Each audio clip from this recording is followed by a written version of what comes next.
All right, guys, welcome back to the PGA Show. Delighted to be over at the Cleveland Srixon booth with Jeff Brunski. It's been a while. Yes, it's good to see you. Well, good to see you, buddy. We've had a sabbatical from the show and really missed these interactions where we get a chance to catch up with yourself and just the people that make this equipment happen. We're still getting the product. We were still getting a chance to review it. We just didn't get a chance to do this stuff. So it's nice to be back. Absolutely. Definitely. A lot of exciting product to talk about. Yesterday, I don't know when this will come out, but yesterday our video on the new wood line came out. We were really, really excited. Yeah. Had a chance to chat with Mr. Powell on Monday night. He's really excited about the new woods.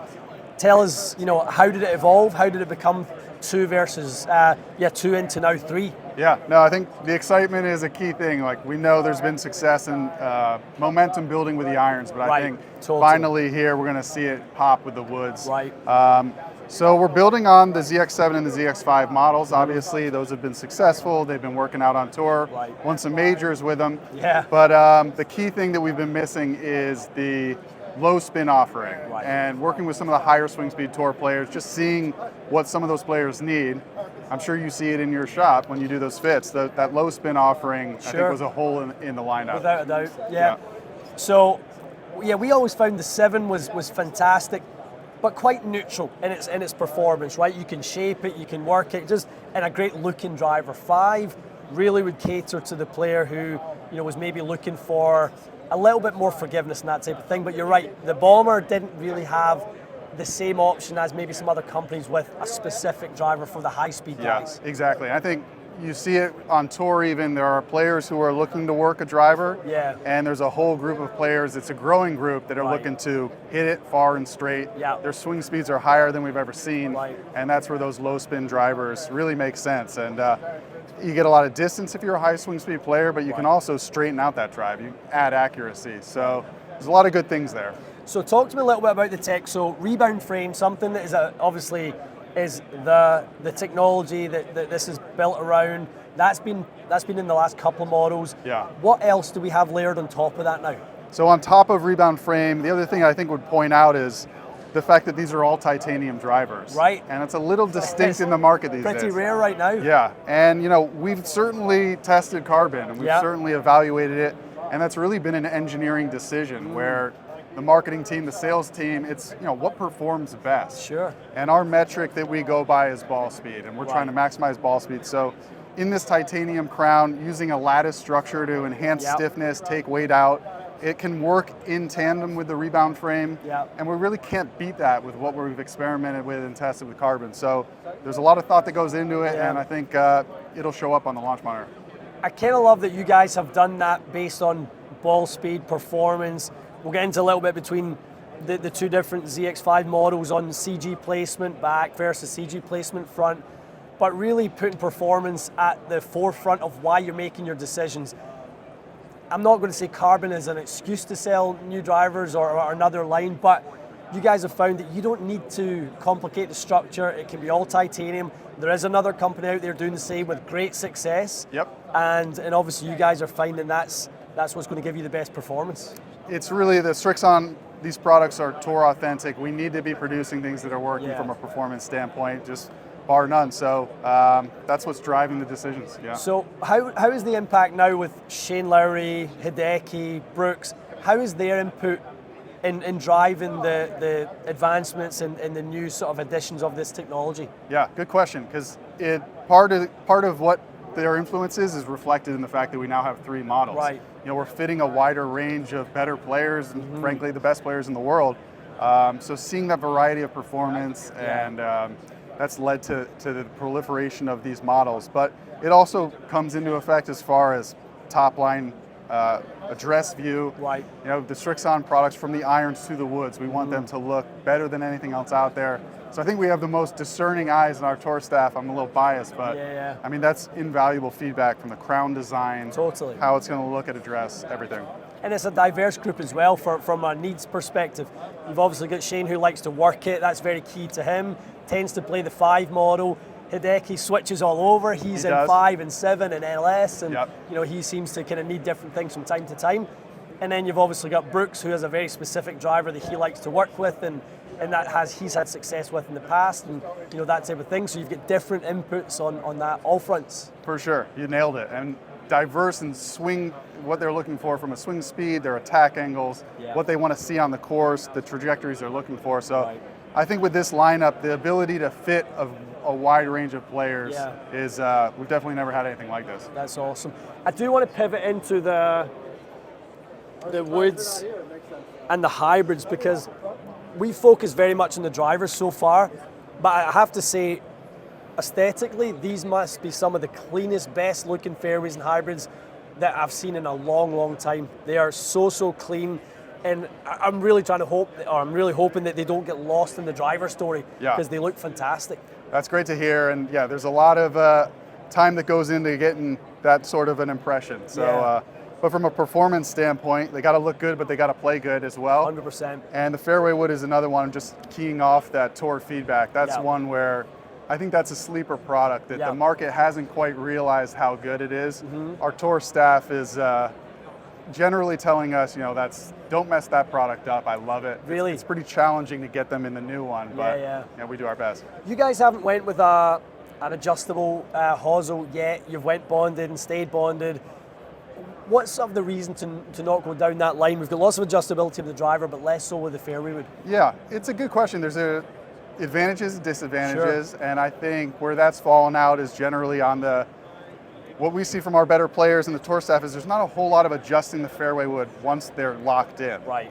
So we can lock them in generally without the adjustable hosel, and then we don't have to use that mass to create that hosel. We can use that in other ways. So I'm not saying we'll never go that direction. Sure. There are definitely benefits in the market if it's easier for folks like you to fit players. Right. That might start to trump where we're at with the performance. But from tour players, they generally get that fairwood right and don't change it. Yeah, that's absolutely. And what about the little hybrid? Same thing with that? Yeah, that's something where we think we've positioned this one a little bit more forgiving than the previous generation. Right. Most of our tour staff plays the utility iron. Sure. So this we have a little bit more flexibility to make it work for the amateur player. That's the direction we've gone with this generation. Yeah. I mean, they're certainly, the transition between the driver into the fairway and hybrid. They're so clean. They all look, so good. It's quite easy to seamlessly go into the family and kind of match, a nice combination of whether it's a couple of fairway woods, a couple of hybrids, but that transition is very, very easy to do. One thing that's a new addition for you guys, see the green sticker on there. We've added Arcos in there this year. That's a new addition. Yeah, so very exciting partnership, and we're thrilled on the R&D side, obviously, to have access to that data. But obviously, the player is going to get access to the caddy, the data that is really remarkable. You're just dropping strokes immediately. So very exciting partnership. Yeah, love it. Get that shot link data, to the average golfer. I mean, we see things that are available to, the PGA Tour players, and that was kind of how the name of our company originated, Tour Experience Golf, is we want to bring the things and the assets that tour players have and give them to every golfer. And, data from Arcos and seeing OEMs like yourselves embrace that and offer it out as part of the package is so good to see. I think it's going to be something just more and more. It'll be strange to see a set of clubs that doesn't have that. Without it. Yeah, totally agree. All right, guys, that's the rundown on the woods. We are going to look at the irons as well. I'd love to have a look at what you guys find in such a high performance golf club like your iron range, from 745s, 765s, that series all the way to today. How do you refine a product that works as well as that and is so loved by the consumer? I think that, in my head, I think about it in two ways. Yeah. There's refinements and subtle shaping improvements, bounce, sole width, things like that, where we're fine-tuning every generation just to what we're hearing on tour, better players, or just things that we have found to discover to improve. Then there's sort of higher level technology, like a pure frame or a mainframe, that we're really trying to dial those up, and just that's where I think more of the launch monitor, the numbers are going to change, or the feel's going to change. So we've really attacked it on both of those fronts. Right. I mean, 7 and 5 to me in the playing position visually don't look that different, which I think is a huge win. Yeah. That, like we just talked about with the fairway wood, you get the instructions from tour players, don't change it. That's got to be the message on the consumer. Please don't change what we love. Literally, that's sort of the mantra from the sales team, especially. Don't screw it up. So really, the ZX7, we're doing some fine tuning on the toe shaping on a few of them. The ZX5 blade length moved maybe close to a millimeter, Right. just to get the progression a little more clean, but those are pretty subtle changes, and Yeah. on the whole, it looks pretty similar at rest. A couple little subtle experiential changes with Pure Frame now, some kind of shaping and kind of the way the player's going to experience the feel through the frame. Right. That's a little bit of a subtle change. Exactly. So that's where we're putting thickness in Yeah. that player's cavity area to try to make that iron feel more like a blade when you catch it pure, Right. but make it as forgiving as we can as a Yeah. player's cavity iron. So that was a very cool thing that we were able to do from a tour testing. We can Yeah. CNC so many samples of these and really, okay, figure out what works for feel.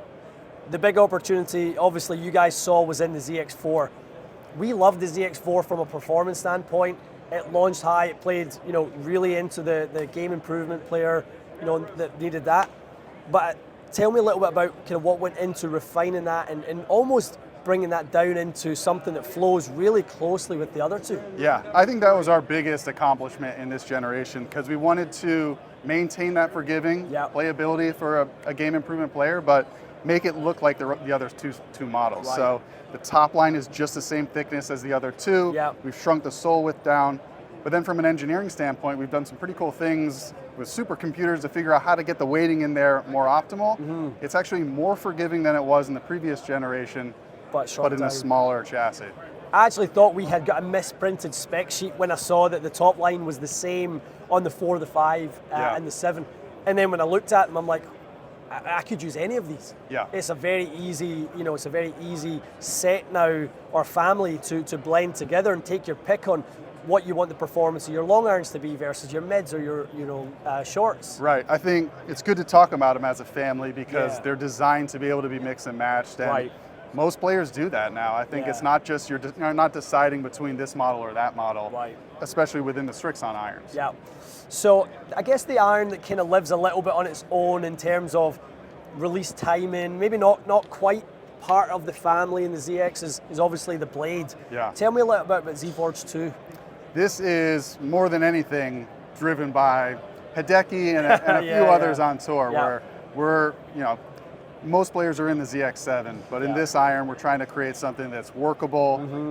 give it a touch of forgiveness if we can, as much as you can in a blade. Right. But there's a lot that goes into those sole specs as well, the Tour VT sole. Yeah. But you can see mostly from the shaping, there's a little bit of a consistent philosophy. Can we get mass behind impact, give it that pure frame feel? Yeah.